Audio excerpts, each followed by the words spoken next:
Hola queridas personas amadas, hermanos en Cristo, iglesia, estamos una vez más conectados de esta manera y llevando adelante este estudio bíblico y específicamente hablando de escatología, eventos del porvenir.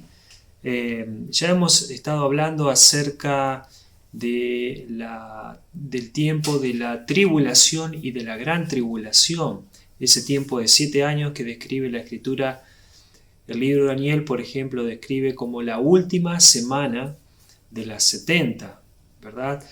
Es la última semana en el reloj de Dios con respecto a los acontecimientos en el pueblo judío, en el pueblo de Israel. Y qué interesante, porque esa semana aún no se ha cumplido, pero podemos ver cuántas cosas están anunciando su pronto cumplimiento. Y bueno, hemos estado estudiando también en base al libro de Apocalipsis lo que será todo ese tiempo, el tiempo de tribulación y gran tribulación, que son durante 7 años un tiempo de gran aflicción, de gran angustia sobre la tierra, donde se desatarán 7 sellos de juicios, también 7 trompetas de juicios y también 7 copas de ira sobre toda la humanidad de aquel entonces. Así que hemos visto rápidamente un poco en los temas anteriores un poco todo este contenido. Ahora, qué interesante, si tendríamos que destacar a grandes rasgos qué cosas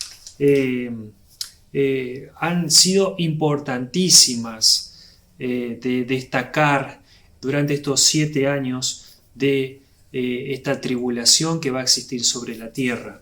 Bueno, a ver, en primer lugar podríamos considerar que va a haber una invasión de todo lo que es Asia, los países asiáticos, una gran invasión que sin duda va a hacer que bueno, el mundo de la humanidad, los hombres, una tercera parte de ellos van a morir a través de estos grandes ejércitos que van a hacer guerra durante este periodo. Y por otro lado, otra de las cosas que vamos a ver o que resaltan en este periodo de 7 años es la persecución al pueblo de Israel. Recuerden ustedes que aquí hay un protagonista durante estos 7 años y es el anticristo, o también llamado la bestia, que va a estar haciendo un pacto con el Medio Oriente, especialmente con Israel. ¿Y qué es lo que va a suceder? Un pacto de paz, una aparente paz, una paz ficticia, una falsa paz, que justamente será un engaño de parte del anticristo para congraciarse también con el pueblo de Israel y llevar adelante sus planes. A la mitad de esta semana, de estos 7 años, se rompe ese pacto y entonces el anticristo se hace pasar por Dios. Dice que él se sentará en el trono del templo que va a estar construido allí en Jerusalén, ese tercer templo que ya se está de antemano anunciando la construcción, y que la palabra de Dios dice que va a estar construido en ese tiempo, y el anticristo va a estar tomando justamente el trono de Dios mismo, va a hacerse pasar por Dios y va a hacerse adorar. Y eso es lo que llama también el profeta Daniel la abominación desoladora. Entonces cuando esa usurpación suceda, y esa abominación, entonces allí el pueblo de Israel se dará cuenta de este hombre que ha sido un engaño, que ha sido una farsa, y entonces comenzará una gran persecución para con el pueblo de Israel. Eso es algo que va a suceder en la segunda mitad de esta semana de 7 años. Y por lo tanto van a ser perseguidos y muchos de ellos van a ser destruidos. También será hollada su ciudad. Otra de las cosas que es importante destacar, que la ciudad de Jerusalén va a ser arrasada, podríamos decir, por los gentiles, por los pueblos que justamente no pertenecen al pueblo de Israel. Y por otro lado, el objetivo será también destruir Jerusalén, ¿sí? Ahora, Dios va a estar interviniendo allí, Dios va a estar protegiendo a la ciudad de Israel y Dios va a estar protegiendo también a su pueblo, sin duda, pero no obstante ellos pasarán grandes angustias en ese tiempo. Ahora, detrás de todo este panorama también tenemos que decir que la gracia de Dios es abundante. Dios derramará gracia también en ese tiempo y dará oportunidad de salvación a todo aquel que se acerca y que le reconoce a Él como Señor y Salvador. Habrá un grupo de 144.000 hombres judíos, dice la Escritura allí en el libro de Apocalipsis, que estos estarán predicando el Evangelio del reino de Dios. Y también dice la Escritura que habrá dos personajes que son llamados los dos testigos. Y ellos tienen mucha similitud con dos personajes del Antiguo Testamento. Por eso podemos pensar, podemos suponer que ellos sean Moisés y Elías, quienes se presenten en ese periodo de tiempo también para anunciar el Evangelio de Jesucristo. Y por supuesto que los hombres detestarán, muchos despreciarán y querrán matarles a ellos, aunque no podrán, y ellos tendrán poder sobre ellos también para destruir a todos aquellos que se le oponen. Sin embargo, llegará el día en que ellos morirán, pero también Dios les hará resucitar, les mostrará también al mundo el poder de Dios que va más allá del poder de Satanás y de sus ejércitos de demonios. Bien, todas estas cosas son interesantes notar en este periodo de tiempo de estos 7 años de tribulación, pero al finalizar estos 7 años, y creo que este tiempo vamos a enfocarnos en el final de estos 7 años, hay un acontecimiento que sin duda marca un antes y un después. Es un acontecimiento que ha sido anunciado ya desde antes de la primera venida de Jesucristo. En el Antiguo Testamento se habla muchísimo acerca del día del Señor. Es un día de ira, es un día de venganza, es un día donde Dios establecerá justicia y juicio ante todas las naciones en ese momento presentadas o representadas allí en ese tiempo. Es la segunda venida de Cristo, y de eso queremos rápidamente mencionar y hablar. ¿Qué es la segunda venida de Cristo? ¿O cómo o en qué se diferencia con su primera venida? Podremos hacer una rápida comparación entre su primera venida y su segunda venida. ¿Cuáles serán las diferencias? Bueno, nosotros sabemos que la primera venida de Cristo, Él vino como Salvador. En la segunda venida, Él vendrá como Rey. En la primera venida, Él vino en pañales, humilde, pero en la segunda venida, Él vendrá en majestad y gloria. En la primera venida, Él no tuvo dónde poner o dónde apoyar su cabeza, dice uno de los pasajes. En su segunda venida, Él será revelado como heredero de todas las cosas. En su primera venida fue golpeado con una vara. En su segunda venida, Él gobernará a las naciones con vara de hierro. En su primera venida, Él fue rechazado por el pequeño Israel.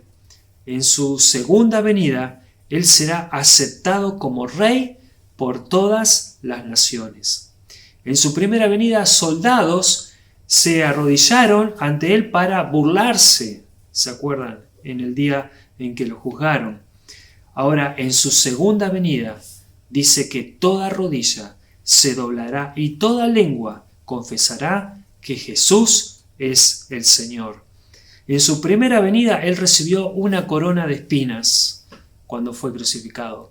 En su segunda venida, vendrá con una corona llena de diademas, mostrando su soberanía y su majestad y su poder por sobre todas las cosas. En su primera venida Él vino como profeta y salvador. Profeta porque vino a anunciarnos el mensaje de amor de parte del Padre hacia nosotros, un mensaje de salvación, y también justamente vino como Salvador porque Él mismo se ofreció a sí mismo en rescate por cada uno de nosotros. Pero en su segunda venida Él vendrá como Rey y como Juez. Qué interesante. Podés pensar sobre esto, que Él vendrá como Rey y como Juez. Muy bien, entonces, teniendo un poco presente esta diferencia entre su primera venida y su segunda venida, ojo, queremos recalcar aquí que no estamos hablando del arrebatamiento de la iglesia, ¿sí? Ya vimos y explicamos muy bien qué es el arrebatamiento. El arrebatamiento es un momento que Dios viene a llevar a su iglesia antes de esos 7 años de gran tribulación que dijimos hoy, antes de ese tiempo de gran angustia sobre la tierra. Dios viene a llevar a su iglesia, a los que están vivos, serán transformados, pero también los que están muertos hasta ese día serán resucitados y también con cuerpos glorificados estarán para siempre con el Señor. Ahora, la segunda venida de Cristo es al final de estos 7 años de gran tribulación y es allí donde Él vendrá con poder y gran gloria y autoridad. Quiero leer juntos, vamos a leer Apocalipsis capítulo 19, que este capítulo justamente nos muestra en qué consiste la segunda venida. Después de estos hechos que dijimos de grandes catástrofes y calamidades y de juicios que se desatan sobre la tierra. Dice el verso 11 del capítulo 19 de Apocalipsis. Entonces vi el cielo abierto, y he aquí un caballo blanco, y el que lo montaba se llamaba Fiel y Verdadero, y con justicia juzga y pelea. Fíjense estas palabras que se pronuncian aquí. Él viene, dice, con justicia, y viene para juzgar y para guerrear. Viene como un guerrero, por eso que viene en un caballo blanco. El caballo blanco es sinónimo de alguien que justamente viene con un espíritu de guerra. Y Dios viene a guerrear contra las naciones que se le opusieron. Y a diferencia de su primera venida, que se acuerdan, había entrado a Jerusalén en un pollino, en un asno. Había entrado en señal de paz para poder hacer la paz y reconciliar también a todo su pueblo con él. Sin embargo, allí muchos le rechazaron. Entonces él ahora viene en su segunda venida con caballo blanco y con un dice aquí con un nombre que es fiel y verdadero y con justicia juzga y pelea. Y dice, sus ojos eran como llama de fuego y había en su cabeza muchas diademas y tenía un nombre escrito que ninguno conocía sino él mismo. Estaba vestido de una ropa teñida en sangre y su nombre es el Verbo de Dios. Y los ejércitos celestiales, vestidos de lino finísimo, blanco y limpio, le seguían en caballos blancos. Muchos consideramos que este versículo 14, que dice los ejércitos celestiales, vestidos de lino finísimo, blanco y limpio, se refiere a la iglesia. Él viene con su iglesia. Miren, podríamos destacar varios tipos de ejércitos, ya que estamos hablando de estos ejércitos celestiales. La iglesia es considerada también como un ejército espiritual. Hoy también nosotros estamos en medio de una guerra espiritual y Dios nos ha puesto para orar e interceder y desatar una guerra espiritual. ¿Contra quién? Contra huestes espirituales de maldad, contra principados, potestades de las tinieblas. Esta es la lucha espiritual que tenemos los cristianos ahora en este tiempo. Así que somos guerreros también. Somos de parte de Dios hechos guerreros, hechos un ejército celestial para conquistar. ¿Conquistar qué? Conquistar el mundo espiritual, para conquistar y alcanzar a los perdidos con el Evangelio de Jesucristo. No es en nuestra fuerza, no son nuestras las armas, sino que las armas de nuestra milicia son poderosas en Dios, no son carnales, no son humanas, son poderosas en Dios para la destrucción de toda fortaleza, dice 2 Corintios capítulo 10. Pero quiero decirte también que hay otros ejércitos, el ejército también de ángeles que Dios tiene, con los cuales también Él lleva adelante sus propósitos y lucha y pelea contra las huestes espirituales de maldad. Ellas son nuestra fortaleza, son nuestra ayuda también en diferentes situaciones. Así que cuando nosotros intercedemos y oramos y clamamos a Dios, oramos en su voluntad, también hay una lucha espiritual donde ángeles están peleando por nosotros, a favor de nosotros, en contra justamente de todo ese enemigo atroz y que está en contra de nuestras vidas. Y por supuesto hay un tercer ejército que también se menciona en la Escritura, que es el ejército de Israel. Israel también es considerado como un ejército para Dios y que en su momento, y aquí en su segunda venida de Cristo, vamos a ver cómo también Dios estará utilizando y estará dando una habilitación, podríamos decir así, a este ejército de Israel para defenderse de sus enemigos que estarán allí rodeando esa tierra santa. Bueno, seguimos adelante. Dios viene entonces con su ejército, con su iglesia. No dudamos que también los ejércitos celestiales que tienen que ver con los ángeles de Dios vendrán también, porque ellos le acompañan para hacer esta gran batalla. Y dice, de su boca, de la boca de Dios, del que viene montado en ese caballo blanco, sale una espada aguda para herir con ella a las naciones. Y él las regirá con vara de hierro. Y él pisa el lagar del vino del furor y de la ira del Dios Todopoderoso. Y en su vestidura y en su muslo tiene escrito este nombre: Rey de Reyes y Señor de Señores. Y vi a un ángel que estaba en pie en el sol y clamó a gran voz diciendo a todas las aves que vuelan en medio del cielo: venid y congregaos a la gran cena de Dios, para que comáis carnes de reyes y de capitanes y carnes de fuertes y carnes de caballos y de sus jinetes y carnes de todos, libres y esclavos, pequeños y grandes. Y vi a la bestia, que es el anticristo, y a los reyes de la tierra y a sus ejércitos. Fíjense, allí estaban todos reunidos, el anticristo y todos los reyes de la tierra y sus ejércitos, todas las naciones reunidas allí que están en una posición de guerra. Dice, reunidos para guerrear contra el que montaba el caballo y contra su ejército. Miren que no es solamente que van en contra de Israel aquí, sino que están haciendo guerra ¿a quién?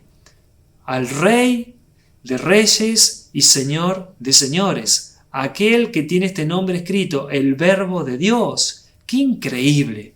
Que todos estos tengan el coraje y esta actitud de enfrentarse contra el Rey de Reyes y Señor de Señores.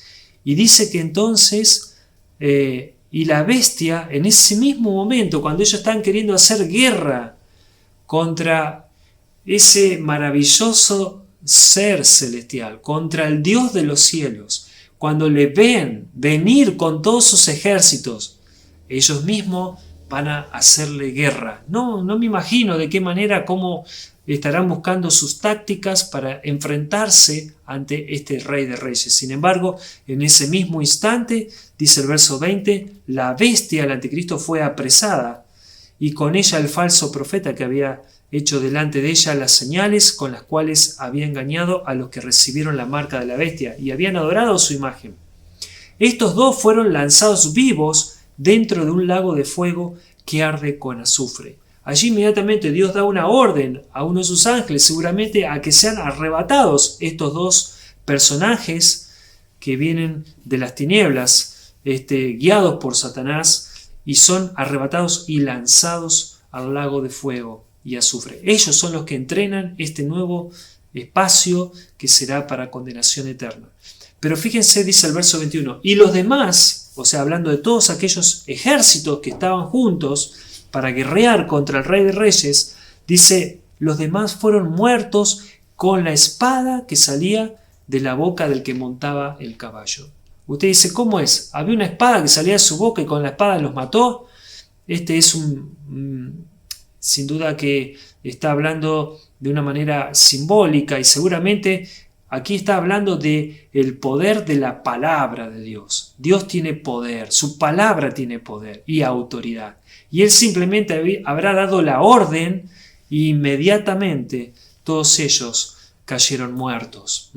Entonces dice que aquellas personas, todos aquellos ejércitos fueron destruidos en aquel mismo momento cuando desciende sobre Jerusalén, en el monte de los olivos, el Hijo de Dios con sus ejércitos celestiales. Ahora vamos a ver otras características más. Acá está resumido el hecho en sí, el evento de su venida. Ahora vemos que hace guerra contra un montón de naciones que están allí a su alrededor de Israel.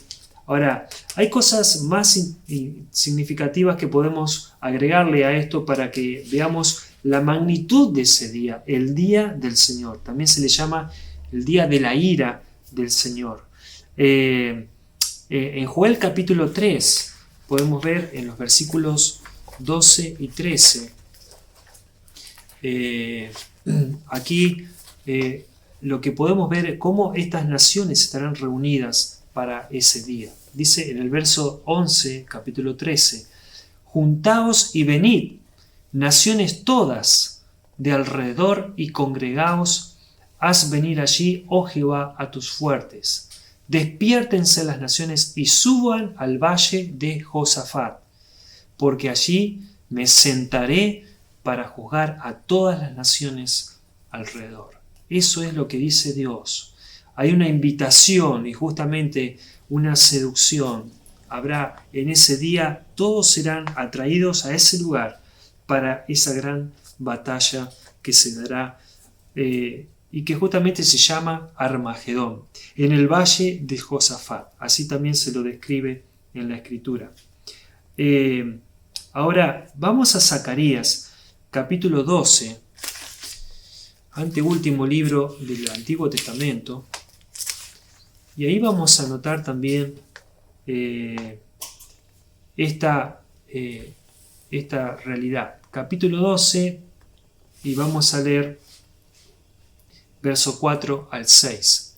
Dice, en aquel día, hablando del día del Señor, de su segunda venida, dice Jehová, heriré con pánico a todo caballo y con locura al jinete, mas sobre la casa de Judá abriré mis ojos. ¿Se dan cuenta cómo Dios viene, pero a su vez también está protegiendo a su pueblo, está dando aval a su pueblo de Israel y está enfurecido contra las demás naciones?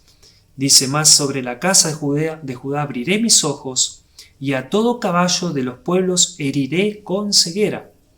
Y los capitanes de Judá dirán en su corazón, tienen fuerza los habitantes de Jerusalén en Jehová de los ejércitos su Dios.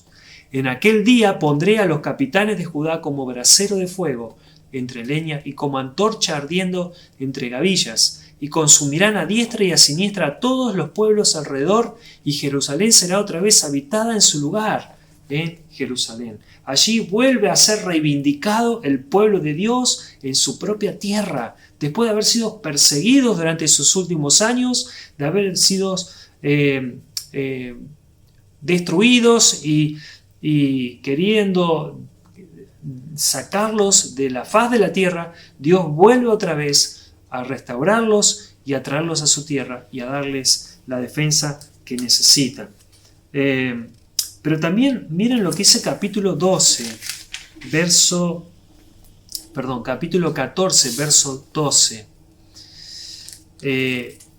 Algo que va a suceder ese día cuando esté Dios frente a ellos. Y esta será la plaga con que herirá Jehová a todos los pueblos que pelearon contra Jerusalén. Miren, interesante lo que dice aquí.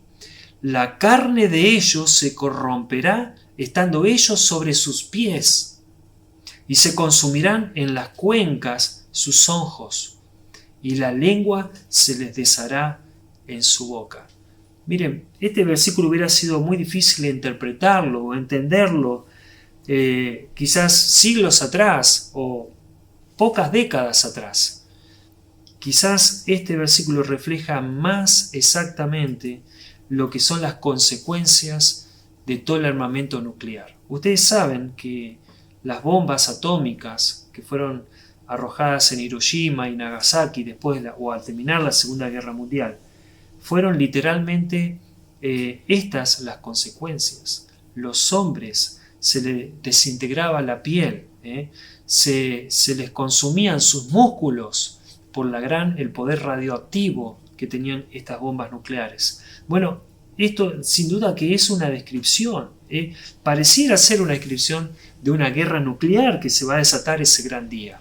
Así que, bueno, no podemos afirmar todo esto, pero sí podríamos darnos una idea que probablemente ese día se desate una gran guerra nuclear sobre toda esta gran región de la humanidad. Sin embargo, esta misma guerra hará que todos ellos, todas estas naciones que estaban en contra de Israel y de contra Dios, serán ellos mismos destruidos. Ahora, vamos a Isaías capítulo 34. Vamos a buscar otros pasajes que siguen arrojando luz acerca de ese gran día que vendrá sobre la tierra. Isaías capítulo 34, verso 8, dice: porque es día de venganza de Jehová. Mira, así lo describe, el día de su segunda venida, con poder y gran gloria, porque es día de venganza de Jehová, año de retribuciones en el pleito de Sión. Es decir, Dios retribuirá a todas aquellas naciones que tuvieron en pleito contra Israel. Interesante, ¿eh? Dios dará su merecido a aquellos que han sido enemigos del pueblo de Israel. Fíjense, aquí se cumplen las promesas que Dios había hecho a Abraham. Bendeciré a los que te bendijeren y maldeciré a todos los que te maldijeren. Y dice: y sus arroyos se convertirán en brea, y su polvo en azufre, y su tierra en brea ardiente. Miren, son cosas que por ahí nos cuesta entender. Aún la naturaleza misma, la propia geografía, y habrá grandes cambios en ese tiempo, producto de las grandes guerras a nivel nuclear. Dice: los arroyos se convertirán en brea, su polvo en azufre. Han descubierto que debajo de la tierra de Israel también hay petróleo. Y puede ser que incluso todo esto en ese momento, por varias razones, pueda hacer este efecto de inundar sus arroyos con brea o con petróleo, imaginémonos, y el polvo en azufre. Aún dicen que debajo de su tierra hay uranio. Hay muchos estudiosos científicos que han dicho que allí, sobre la tierra de Israel, hay uranio. Entonces todo esto puede ser que sea un elemento utilizado en ese momento para esta realidad que van a vivir ese día, el día del Señor sobre ese lugar. Ahora, hay otros pasajes que siguen mostrando las consecuencias de este día, en el día del Señor. Zacarías capítulo 13. Vamos otra vez a volver a Zacarías capítulo 13. Dice los versos 8 y 9.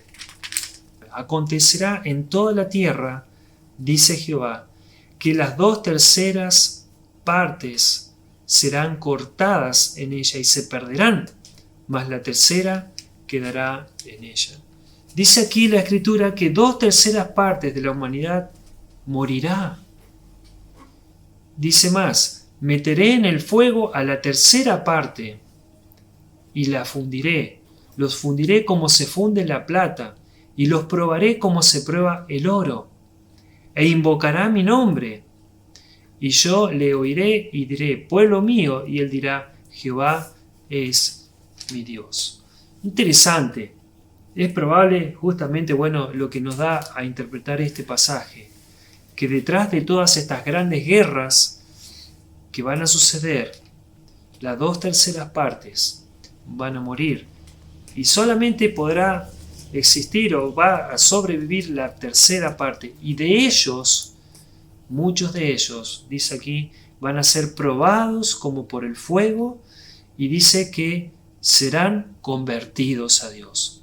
Y es entonces que de este grupo de personas que queden sobre la faz de la tierra y que se arrepientan y que reconocen al Mesías y al Dios de Israel, sean los que entren entonces al tiempo del milenio. Es el tiempo que le sigue al día de la ira de Dios o al día de su segunda venida. Ahora, Zacarías 14, si vamos un poquito más en ese mismo libro tan hermoso y profético, dice en los versículos 6 y 7, acontecerá que en ese día, quiero mostrarles aquí ahora también los acontecimientos en la naturaleza, los cambios en la naturaleza que van a suceder por la venida del Mesías. Acontecerá en ese día que en ese día no habrá luz clara ni oscura. Será un día el cual es conocido de Jehová, que no será ni día ni noche, pues sucederá que al caer la tarde habrá luz. Es un poco inexplicable este versículo, ¿cómo será ese día? Pero seguramente por los cambios climáticos, por las grandes situaciones que se van a estar dando a nivel cósmico, a nivel universo, no solamente en la Tierra, vamos a ver que todo eso hará que ese día sea un día totalmente diferente a lo normal que nosotros conocemos. Quiero llevarte a Isaías capítulo 24, verso 20. Isaías 24, 20.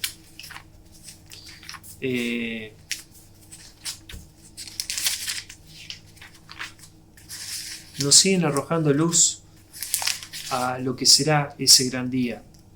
Dice así: temblará la tierra como un ebrio, temblará la tierra como un ebrio, y será removida como una choza, y se agravará sobre ella su pecado y caerá, y nunca más se levantará.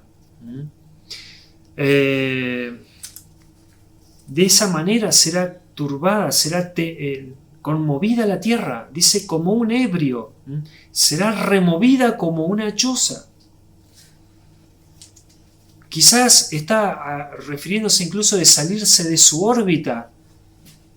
Cosas tremendas sucederán en ese momento. Miren lo que dice Mateo capítulo 24, en el verso 29.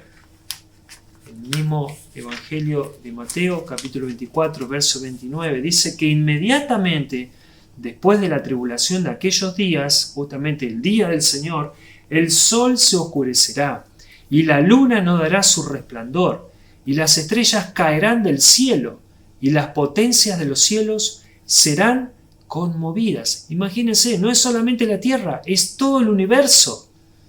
Las estrellas caerán del cielo y las potencias de los cielos serán conmovidas. Entonces aparecerá la señal del Hijo del Hombre en el cielo, y entonces lamentarán todas las tribus de la tierra y verán al Hijo del Hombre viniendo sobre las nubes del cielo con poder y gran gloria.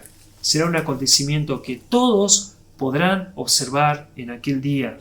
No podrá ser desapercibido por nadie su segunda venida de Cristo. Primeramente por todas las catástrofes que van a suceder en ese momento anterior a su venida.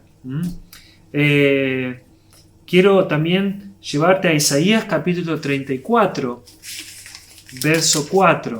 Isaías 34, verso 4 dice así: y todo el ejército de los cielos, hablando también de las estrellas en este caso, se disolverá y se enrollarán los cielos como un libro. A mí me está hablando de la atmósfera que será removida.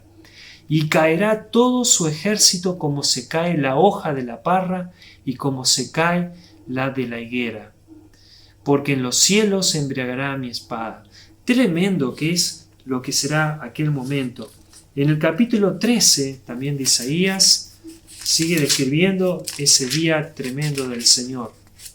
Isaías 13, verso 13, dice así: porque haré estremecer los cielos y la tierra se moverá de su lugar. Esto a mí me habla de que cambiará su eje terrestre, cambiará su ángulo de su eje. Y en la indignación de Jehová de los ejércitos y en el día del ardor de su ira. Qué tremendo ese día será. El cambio climático, el cambio geográfico, el cambio en todos los aspectos de la naturaleza. Y quiero llevarte a Apocalipsis capítulo 12, también, que describe qué va a pasar con este mundo en ese momento cuando venga el Señor en ese día. Apocalipsis capítulo 8, verso 12. Dice así la Escritura. Dice: el cuarto ángel tocó la trompeta y fue herida la tercera parte del sol y la tercera parte de la luna y la tercera parte de las estrellas, para que se oscureciese la tercera parte de ellos y no hubiese luz en la tercera parte del día y asimismo de la noche. Entre otros acontecimientos, nosotros podemos ver también antes a ese día cómo ya la naturaleza misma será conmovida. Así que todo esto nos habla de ese gran día del Señor. Por supuesto que también dice en el libro de Zacarías, capítulo 14, que cuando el Señor venga, Él va a venir sobre Jerusalén. Ese va a ser el lugar exacto donde Él va a pisar.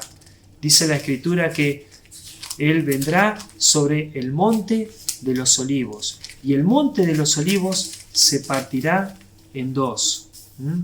Y entonces, en ese momento, habrá un gran valle y sobre ese lugar Dios descenderá y estará peleando entonces contra todas las naciones y estará trayendo también justicia para toda esta humanidad.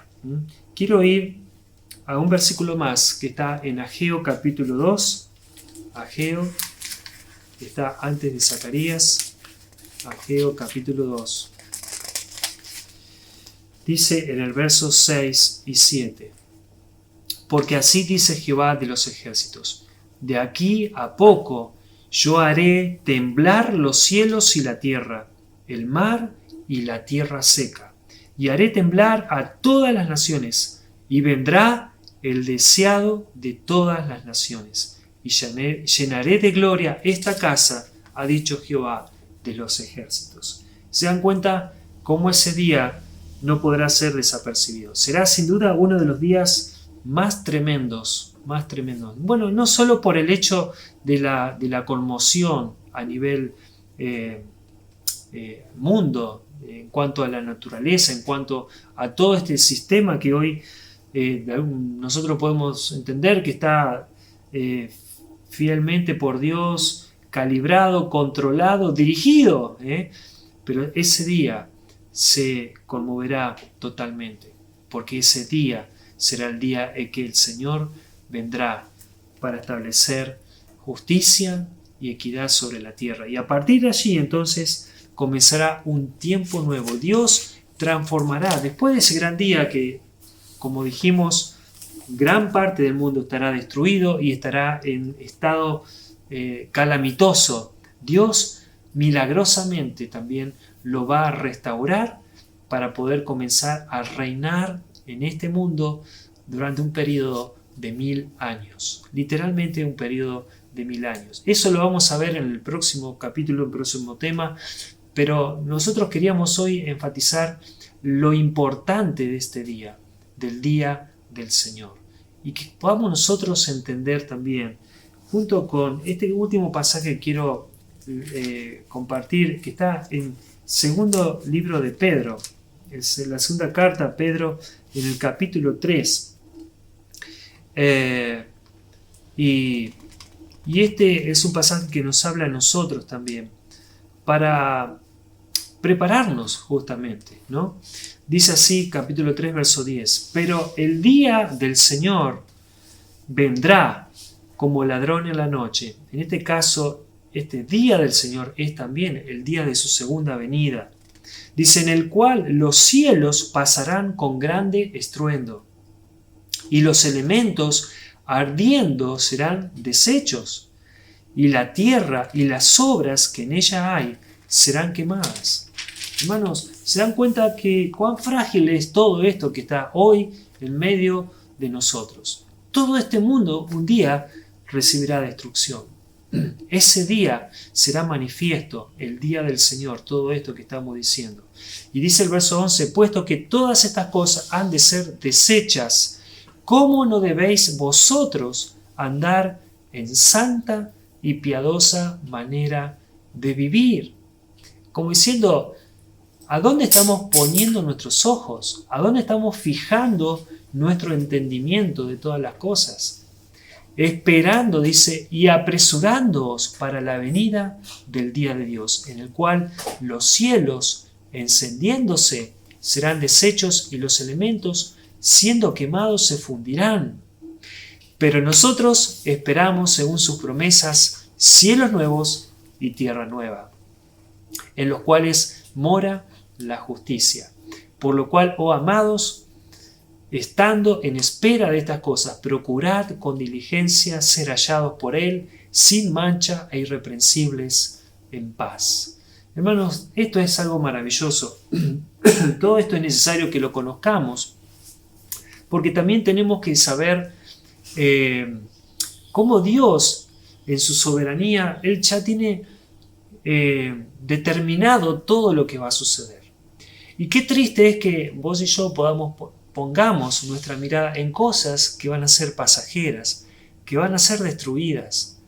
No estamos diciendo que no trabajemos y que no hagamos el esfuerzo que tenemos que hacer para vivir en paz, reposadamente, vivir con todas las cosas necesarias para también nosotros vivir seguros, con nuestra familia, con nuestras casas. Todas estas cosas son necesarias, son importantes, pero no poner nuestra mirada, no poner nuestro corazón en estas cosas, sino que estas cosas son la añadidura de Dios cuando nosotros ponemos nuestros ojos en el reino de los cielos. Mas buscad primeramente el reino de los cielos y su justicia, y todas las demás cosas serán añadidas. Y qué bueno es saber también el final. Dios un día dará justicia y reivindicará también a todos los que por diferentes motivos no han recibido la recompensa en su momento o la justicia. Saben, Dios es un Dios justo, Dios es un Dios que no se equivoca en todas sus formas de juzgar a las personas. Pero saben, algo muy importante es que Él mismo, al ver nuestra maldad y nuestra culpabilidad, nuestra sentencia era la misma muerte.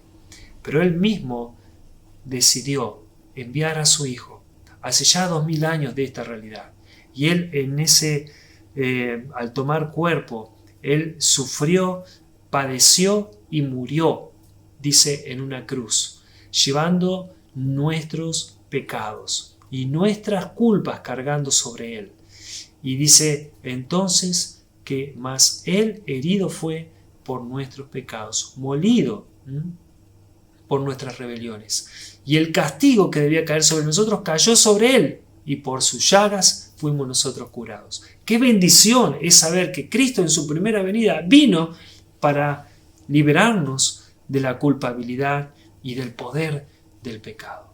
Y que vos y yo podamos ser libres en este momento, si tan solo podemos acercarnos a Cristo. ¿Podemos nosotros ser librados de todo esto? Claro que sí. ¿Por qué?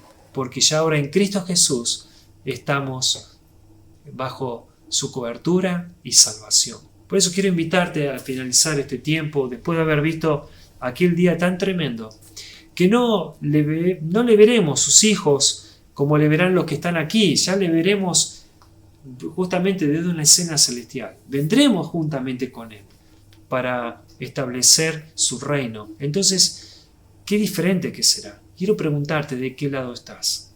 ¿Estás del lado de Dios o todavía estás siendo su enemigo? Esperando aquel día tremendo que Él declarará justicia y justamente establecerá con vara de hierro esa justicia a las naciones. Yo quisiera que vos en este momento puedas ir a los pies de Jesús, arrepentirte de tus pecados y abrirle tu corazón y permitirle que Cristo entre ahora en tu vida, perdone tus pecados por el sacrificio que Él hizo en la cruz y darte vida y vida en abundancia, darte la paz y darte la esperanza de esa vida eterna y de saber que cuando Cristo venga a buscar a su iglesia, también vos seas parte de ese evento y de ese grupo, también para estar con Él para siempre. Quiero invitarte a que hagas eso y que Dios realmente pueda desde hoy cambiar y transformar todo tu ser. Que Dios te bendiga y nos vemos en la próxima.